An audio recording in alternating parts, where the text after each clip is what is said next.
दोस्तों नमस्कार। कुछ समाचार, कुछ अपडेट्स। जी, समाचार या अपडेट्स यूँ हैं भाई साहब कि यूएफबीयू ने एक स्टैंड लिया है। पिछली बार भी सर्कुलर किया था और फिर दनादन इस बार सर्कुलर बार बार आ रहे हैं। हालांकि उसमें कई आदमी बचे हैं, ये आपको मैं बता चुका हूँ। यूएफबीयू में अब केवल 6 यूनियन है, 9 की बजाय। इनका ये स्टैंड है, इन्होंने ये स्टैंड लिया है कि भाई हमारी बात अगर या तो अभी मान ली जाए, विशेष करके 5 डेज़ वाली और पीएलआई वाली, ये सब बातें हैं मोटे तरीके से। अन्यथा हम ये अभी बात कह के आए थे वहाँ पे, ऐसा इन्होंने कहा है, सर्कुलर में भी यही कहा है। तो हम हड़ताल पे कर जाएंगे। तो हड़ताल का इन्होंने जो सूचना दी है, अल्टीमेटम दिया है, ज़ोर शोर से दिया है। पहली बात तो यही है, 11 सितंबर को हड़ताल पे जाएंगे। एक दिन की हड़ताल पे, एक दिन की हड़ताल पर जाएंगे। 12-13 तो खैर छुट्टी है, ये है। उसके बाद में ये 28, 29, 30 3 दिन की हड़ताल पे जाएंगे। इसी सितंबर की बात आ रहे हैं, जो अगला महीना आने वाला है। अब 28, 29, 30 हड़ताल पे जाएंगे और 26, 27 आपकी वैसे छुट्टी है। 26 को 4th सैटरडे और अगले दिन 27 को संडे। ये बात उन्होंने कही है। उसके बाद फिर अगले महीने में आ जाते हैं ये कि अगले महीने में अक्टूबर में, ये 26 अक्टूबर से लगातार इंडेफिनिट स्ट्राइक पे जाएंगे अगर इनकी बातें नहीं मानी गई।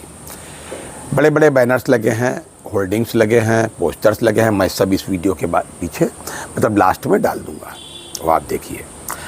अब आप कहेंगे कि मुझसे इससे क्या लेना देना, हम तो यार इतने साल से रिटायर हो गए हैं, हमारी मतलब की कोई बात हो। तो मैं आपको सीधे सीधे बता दूं कि मैंने इनका पूरा देखा कि ये अपना ही सारा कार्यक्रम कर रहे हैं, ये हमारी भी कोई बात ये उठा रहे हैं। तो ये अभी तक तो कितना करते रहे, सब आपसे छुपा नहीं है। लेकिन इनके एजेंडे में इस बार जो चीज़ें लिखी हैं, जैसे पहले पीएलआई पर युद्ध हो रहा है कि साहब पीएलआई में जो डिस्क्रिमिनेशन है वो नहीं होना चाहिए। मैं भी कहता हूँ नहीं होना चाहिए। तो पीएलआई का मुद्दा है। तो अब पीएलआई के बारे में एक चीज़ और बता दूं, इन्होंने ये भी कहा है कि उससे विशेष करके AIBEA का सर्कुलर है, CHV साहब का, उनके सर्कुलर में तो बहुत बढ़िया है। बढ़िया का मतलब है बहुत स्पष्ट लिखा है कि साहब बहुत खर्चा हो जाएगा अगर आप जो है इनको ज़्यादा दे देंगे, इसको 4 and above को। मेरा व्यक्तिगत रूप से मानना है कि आप खर्चे के कोई जिम्मेदार नहीं हैं, आप देश के वित्त मंत्री भी नहीं हैं, आप मैनेजमेंट साइड से भी नहीं हैं और ना आप सरकार में हैं, आप हमारी तरफ से हैं, कर्मचारियों की तरफ से। और जिनको ज़्यादा दिया जा रहा है उनकी संख्या मुश्किल से, खुद आपने बताया कि 40,000 है।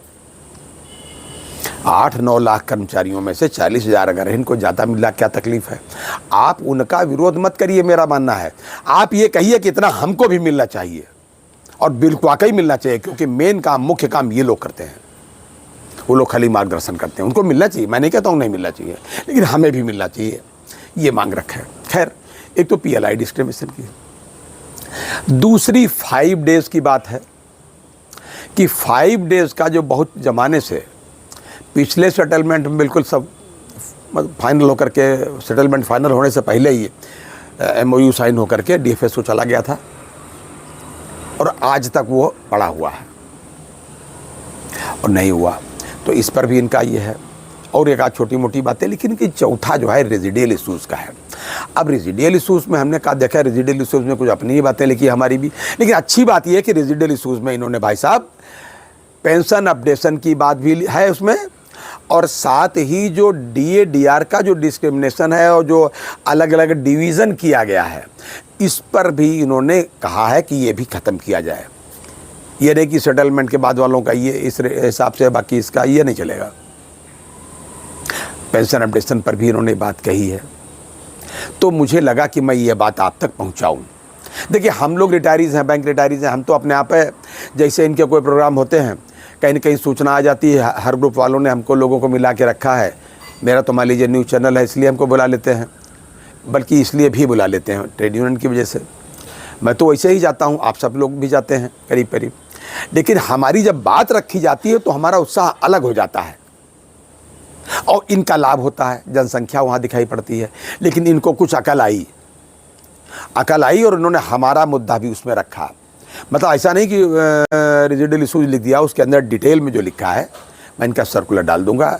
AIBOC का भी सर्कुलर है और AIBE का भी सर्कुलर है, उनकी होर्डिंग से ढेर सारे पोस्टर बैनर है। AIBOC ने एक और ताज़ा सर्कुलर किया है, वो भी मैं डाल रहा हूँ। उसमें उन्होंने कहा कि क्या क्या आपको जो ऑब्जर्व करना है, स्ट्राइक को तो करना है, इसके अतिरिक्त क्या क्या करना है।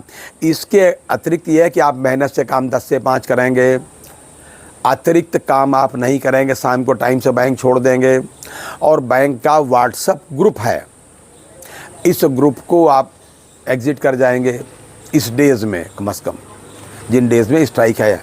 ये नहीं कि आप इसमें जो है बने रहें तो आपको बुला लें। कोई भी बैंक का फंक्शन बैंक के बैंकिंग आवर्स के बाद में आप अटेंड नहीं करेंगे, छुट्टी दिन, इस तरीके की तमाम बातें हैं। और पूरा डिटेल दिया है किस दिन बिहेवियर करेंगे और किस दिन क्या करेंगे, सारा कुछ। कुल मिलाकर के अब ये तैयारियां हैं, अच्छी बात है।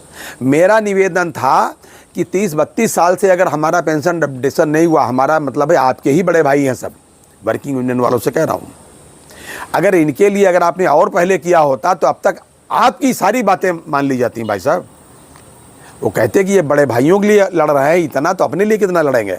बहरहाल इनकी हड़ताल है और हम इसमें अपना समर्थन बिल्कुल जो है घोषणा करते हैं, और आप सबसे भी निवेदन करेंगे क्योंकि इसमें आपकी भी बात कही गई है।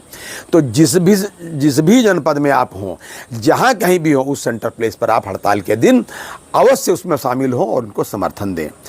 हालांकि हमारे कहने की ज़रूरत नहीं, आप सब समर्थन वैसे देते हैं, लेकिन ये जो है मतलब इन्होंने ये क्या कितना करेंगे नहीं मालूम, लेकिन हम आपसे निवेदन करेंगे आप इनको समर्थन अवश्य दें।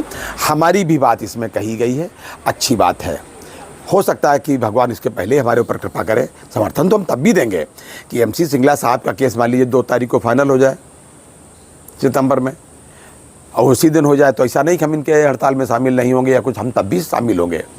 हम इनके हर काम में शामिल हैं, लेकिन इनको चाहिए कि खाली AIB पार के राइज वाले नहीं, आप भी आकर के इसमें मदद करो भाई साहब। अभी मैं एक बैंक गया था, पब्लिक सेक्टर बैंक पे, हम नाम क्या बता देते हैं, बैंक ऑफ बड़ौदा में गया था। उनके एक वर्किंग स्टाफ थे, ऑफिसर थे भाई साहब, उनको पता भी नहीं था कि MC सिंगला साहब का केस क्या होता है। उनको नहीं पता MC सिंगला साहब का क्या। मैंने पूछा भाई साहब उनसे कि आप किस बैच के हैं, तब खैर उन्होंने बताया। जब बताया तो खैर मालूम हुआ कि NPS के दिनों में उन्होंने ज्वाइन किया था, जब NPS आ चुका था। अरे 12-13 साल की नौकरी हो गई उनकी। कुल मिलाकर के उनको ये जानकारी ही नहीं है कि हम लोग इतना महत्वपूर्ण मुकदमा लड़ रहे हैं, हमारे ये इशूज़ हैं, उनको कोई मतलब ही नहीं। एक इशू ये भी है कि एक ऑप्शन ये भी दें कि जो लोग NPS से OPS में जाना चाहते हैं, वो ऑप्शन अन्य जगहों पर जो दिया गया हमारे यहाँ भी दिया जाए, ये बात भी मांग में रखी गई है। इसलिए जो आप लोगों से भी अपील करूंगा, वर्किंग वालों से भी अपील करूंगा कि 100% आप स्ट्राइक पर रहें। उस दिन आपको एक भी दिन गैस सिलेंडर भराने नहीं जाना है। मैं फिर निवेदन करूंगा एम्प्लॉइज से, जो वर्किंग वाले हैं, पेंशनर और तो रिटायरीज तो 100% पहुंचते ही हैं, और मैं आपसे कहूंगा कि उस दिन आप गैस सिलेंडर भरवाने नहीं जाएंगे, रिश्तेदारी में नहीं जाएंगे, आराम नहीं करेंगे, और टीवी पर सीरियल बैठ कर नहीं देखेंगे। जिस दिन हड़ताल होगी आप हड़ताल में शामिल होंगे, इसको ठीक से समझ लीजिए। अभी तक के लिए यही अपडेट था। अगली बार फिर किसी अच्छी अपडेट के साथ मिलते हैं, तब तक के लिए इजाज़त दीजिए। और हाँ, आप सभी लोग अपनी सेहत का पूरा ध्यान रखिए। अगली बार फिर किसी अपडेट पे मिलते हैं। जय हिंद, जय भारत, नमस्कार।